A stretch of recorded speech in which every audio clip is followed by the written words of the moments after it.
بسم الله الرحمن الرحيم. الحمد لله رب العالمين، والصلاة والسلام على رسوله الأمين محمد وآله وصحبه أجمعين، أما بعد. leo ikiwa ni tarehe 17 mwezi wa Dhulqaada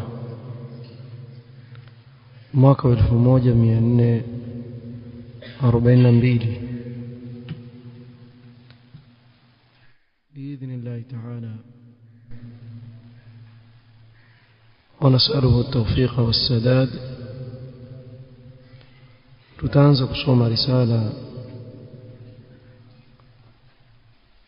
fupi iliyo na faida nyingi ndani yake, الرقية الشرعية للشيخ إبراهيم بن عبد الله المزروعي حفظه الله تعالى. na hii risala pamoja na kuwa ameandika kwa kifupi,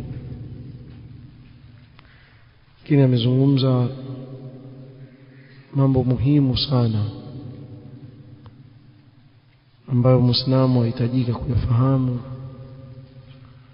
katika suala zima la ruqya, pamoja na kuwa wanawavyuoni wengi wameandika katika suala hili. Wanafunzi wakitaka ziada katika kuyafahamu yanayofungamana na jambo hili, basi atarejelea. Kwa hapa tusoma kiasi tu na baadhi ya shurut na adab zinazofungamana na ruqya, lakini si kwa upana, ni nubdha tu ndogo kiasi. قال حفظه الله تعالى: بسم الله الرحمن الرحيم. إن الحمد لله نحمده ونستعينه ونستغفره، ونعوذ بالله من شرور أنفسنا ومن سيئات أعمالنا. من يهده الله فلا مضل له، ومن يضلل فلا هادي له. وأشهد أن لا إله إلا الله وحده لا شريك له، وأشهد أن محمدا عبده ورسوله. أما بعد. مقدمة. utangulizi wa risala hii sema: لا شك أن الإنسان في هذه الحياة عرضة للأخطار والأمراض والحوادث. jambo ambalo hakuna mwenye shaka nalo, kuwa mwanadamu katika uhai huu wa dunia kuna mambo mingi yaweza kumpata wakati wote, tena mengine ya hatari, maradhi, ajali, mitihani aina mbalimbali. Na ndivyo dunia ilivyo, ni nyumba ya kuonjwa, ibtila na mitihani. Starehe ambayo haina mtihani wa aina yote ndani yake ni katika pepo ya Allah subhanahu wa ta'ala. Kwa hii dunia mwanadamu ataonjwa vile atakavyokuwa. Hakuna atakayeishi katika ulimwengu bila mitihani. قال تعالى: لقد خلقنا الإنسان في كبد، أي في نصب وشدة يكابد مصائب الدنيا وشدائد الآخرة. مدام ameumbwa atakumbana na shida na mitihani, atapambana na masaibu ya dunia na mazito ya akhira, mpaka kufika katika pepo ya Allah. Mtu amepita mtihani mikubwa sana njiani. Na hata wale ambao watakaa hapa duniani na kumkufuru Allah subhanahu wa ta'ala, wasidhani wataishi hivi hivi, bali wao wako katika mitihani mikubwa zaidi. Afadhali walioamini Allah awapa utulivu katika nyoyo zao, wakijua kuna akhira. Kwa subra yao Allah atawalipa. ama kufar waishi na dhiki ya dunia na bado kuna dhiki ya milele ya akhira, wal iyadhu billah. قال ومع ذلك لا يصيبه منها إلا ما كتبه الله عليه. lakini tufahamuni, pamoja na kuwa mwanadamu ameumbwa atakumbana na mambo mazito katika huu ulimwengu na shida, lakini halimpati jambo lolote katika huu ulimwengu isipokuwa lile ambalo Allah tayari amemwandikia. وقد تخطئه بعض الأخطار بالأسباب التالية. na huenda baadhi ya hatari zikamkosa kwa sababu zinazofuata. Bimaana kuna asbab ambazo Allah subhanahu wa ta'ala ameziweka, zikipatikana ili hatari yaweza kumwepuka mwanadamu. ya kwanza, lutfullahi biibadihi wa rahmatuhu iyyahu wa fadluhu alayhi. rehma ya Allah kwa mja wake na fadla za Allah subhanahu wa ta'ala juu ya mja wake na upole Allah anaomfanyia mja wake. Kwa rehma zake huenda akamwepusha na janga, sababu amrehemu yule mja wake.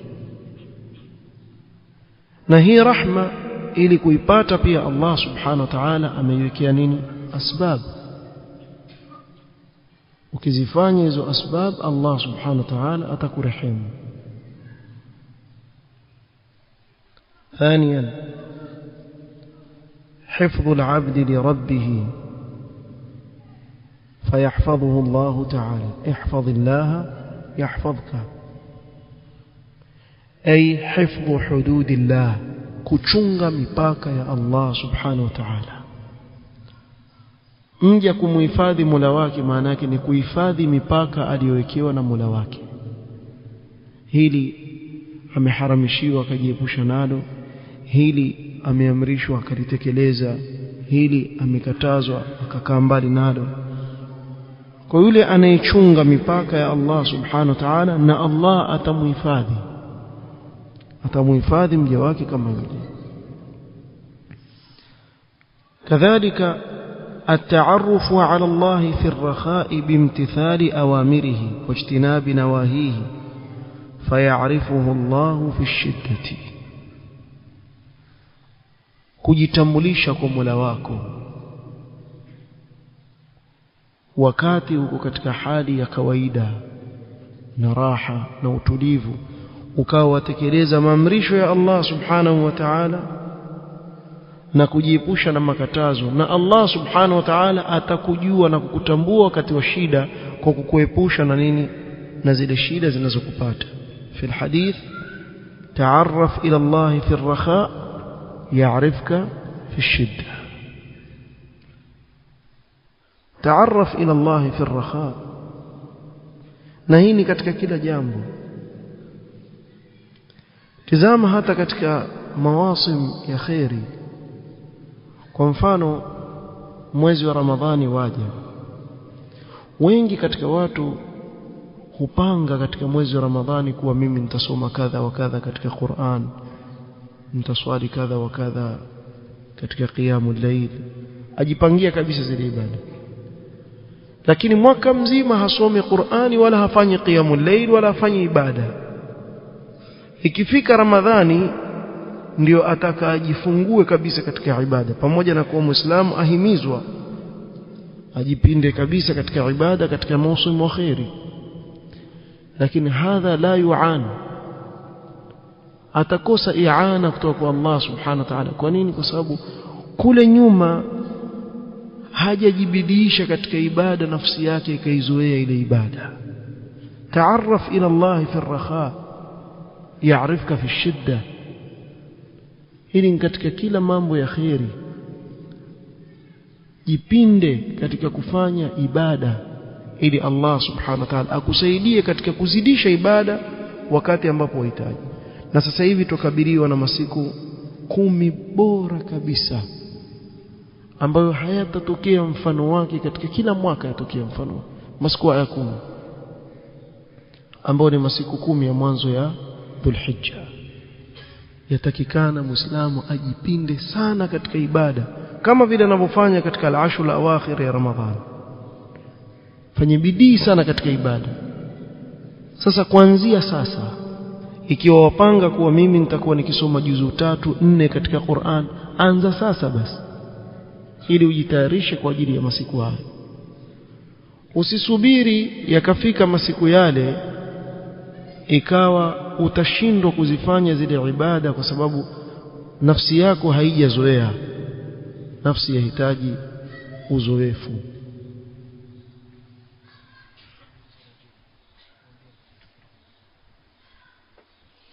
قال رابعا التقرب إلى الله تعالى بالصدقات فإن الصدقة تدفع البلاء بإذن الله تعالى.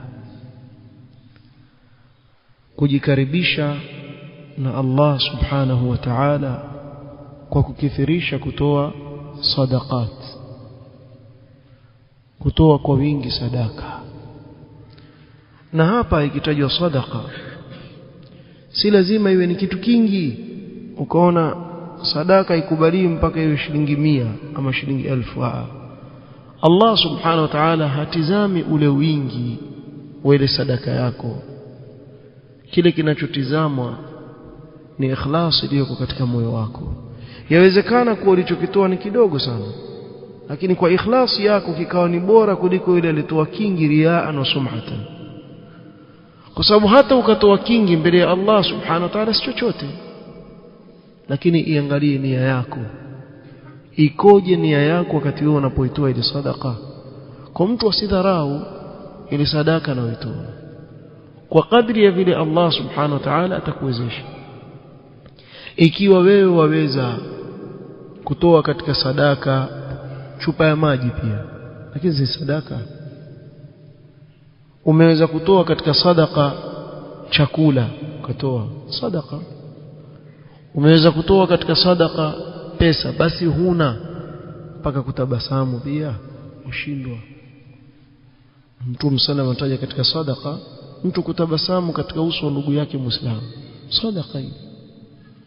Kwa mlango wa sadaka ni mpana kuliko vile watu wanavyofikiria.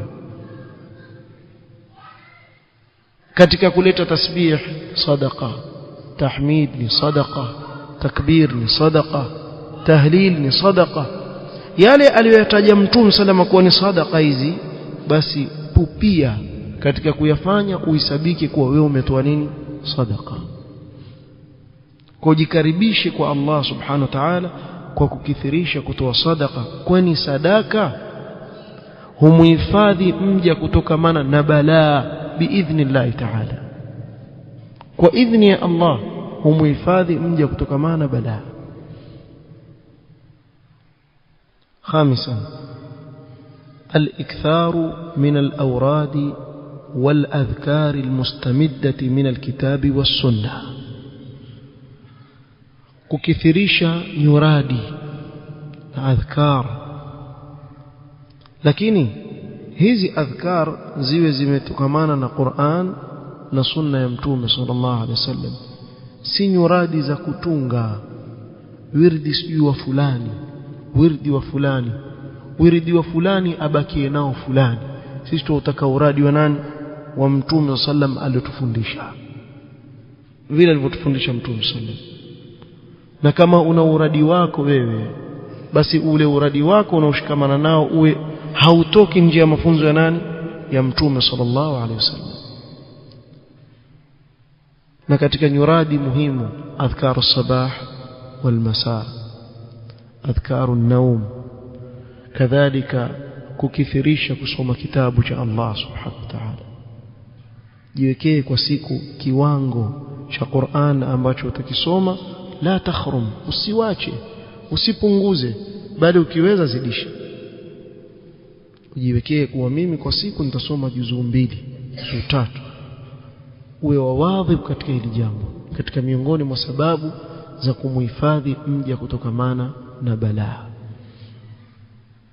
سادسا الالتجاء إلى الله والتعلق به واعتقاد أنه لا مانع لما أعطى ولا معطي لما منع وأن النفع والضر بيد الله تعالى وأن الأمة لو اجتمعوا على أن يضروه لم يضروه إلا بشيء قد كتبه الله عليه.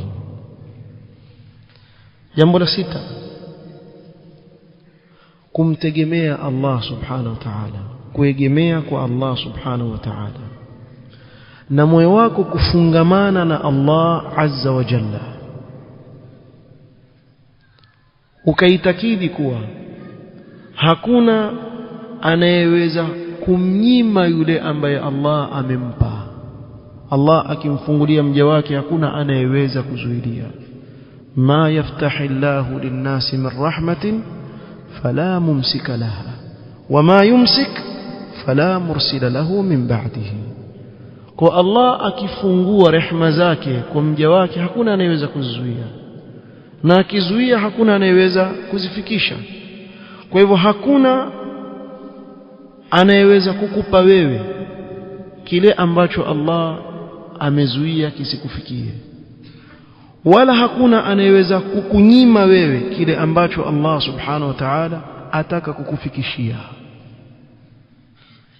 Wajua haya yaweza kuwa maneno tu watu wazungumza hivi, lakini kuyatabikisha katika maisha yako ni jambo gumu sana. Waweza kusomesha sasa hivi ukasoma wewe ukaanza kuambia anayedhuru na kunufaisha Allah peke yake, lakini ukapatwa na mtihani mdogo tu, mara huyo wamuona yuateleza mtu kana kwamba si yeye aliyezungumza haya maneno. Hili jambo ni lazima uliitakidi ndani ya moyo wako na liwe katika maisha yako, kuwa manufaa na madhara yako katika mikono ya Allah subhanahu wa ta'ala peke yake, na kuwa huu umma lau kama watakusanyika wote ili wakudhuru wewe, hawawezi kukudhuru isipokuwa kwa kile ambacho Allah subhanahu wa ta'ala amekiandika katika madhara. Kikupate kitakupata, na kinyume chake pia hawawezi kukunufaisha isipokuwa kwa manufaa ambayo Allah ametaka yakupate atakupata. Asipotaka hakuna anayeweza kufanya chochote. Hili jambo ukilitakidi kikweli ndani ya moyo wako, wallahi utapata utulivu wa moyo wa ajabu sana. Utapata utulivu wa moyo sana, hakuna mtu atakubabaisha. Sababu sasa hivi sisi tuishi katika bia ambazo zina watu wa ajabu ajabu kweli kweli, na haswa mimi hili nitalielekeza zaidi katika upande wa walinganizi. Waweza kumwona mtu eti aogopa kuwakataza watu bid'a kwa sababu watu fulani watakasirika, alafu sijui itakuwaje. Sasa itakuwaje alafu wakasirika wale, nitakosa jambo fulani nitakosa. Yani wewe hujui kuwa anayetoa na anayenyima ni Allah subhanahu wa ta'ala peke yake. Sasa wakumridhisha yupi? Yule anayetoa. Ama binadamu kama wewe, hata akagawiwa katika dunia kiasi gani,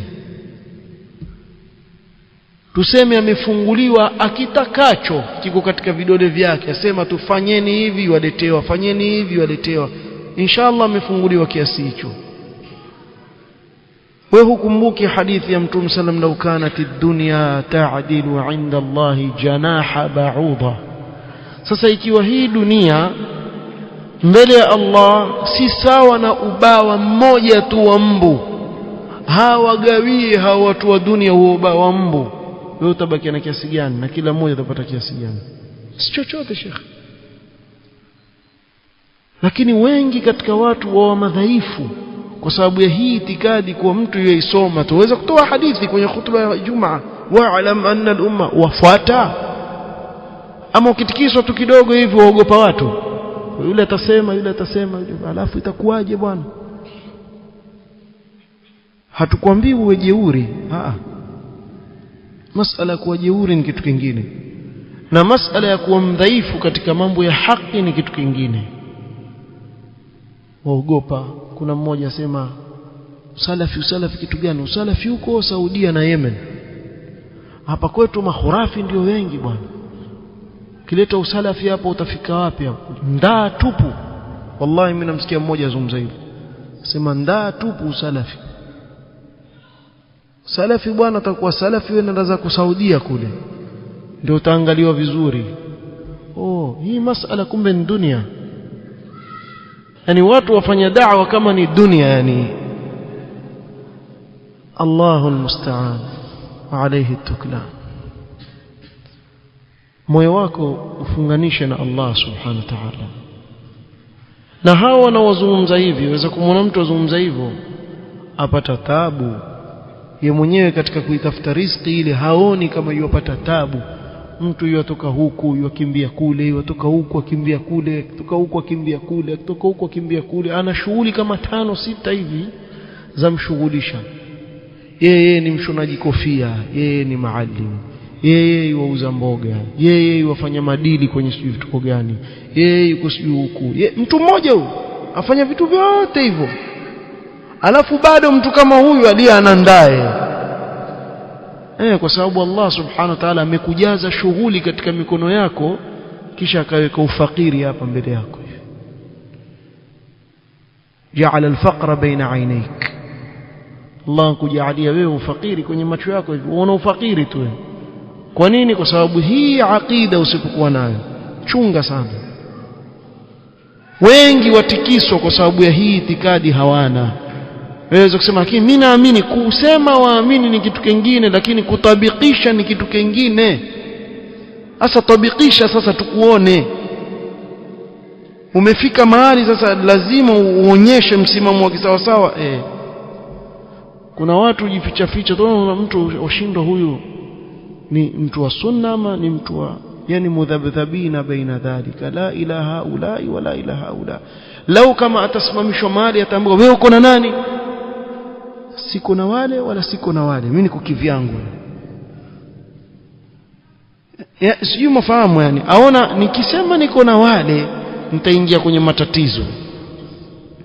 Nikisema niko na hawa nitaingia kwenye matatizo. Sasa acha mimi nijitoe. Wenzake mtu aweza kuwageuka hapo hapo.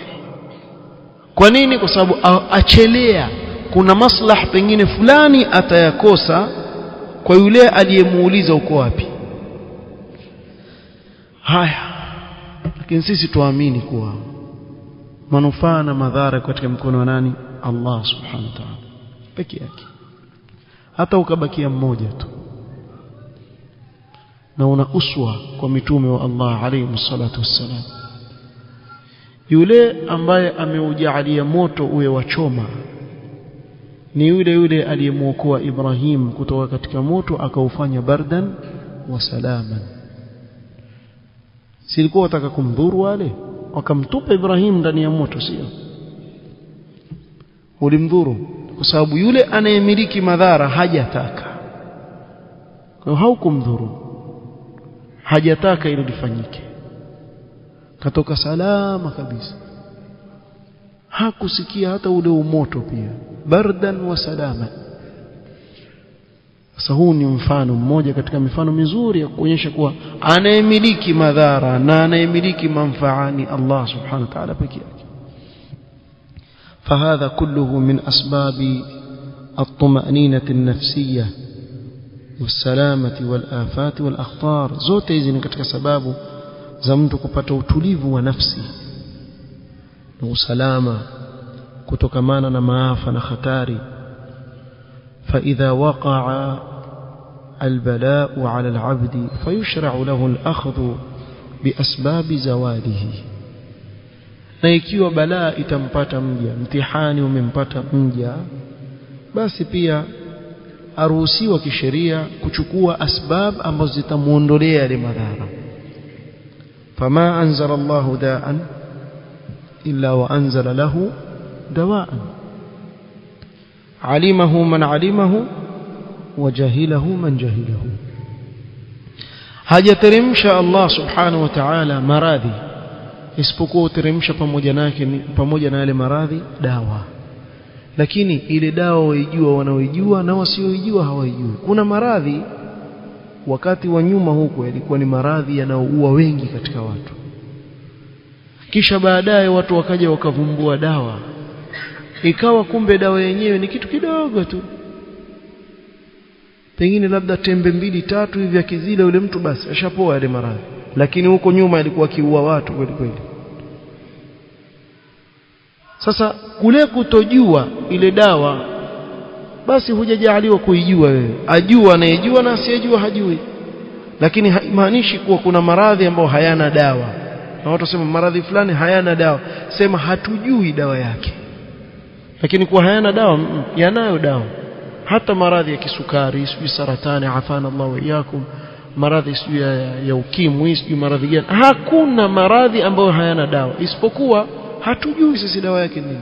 Allahu a'lam.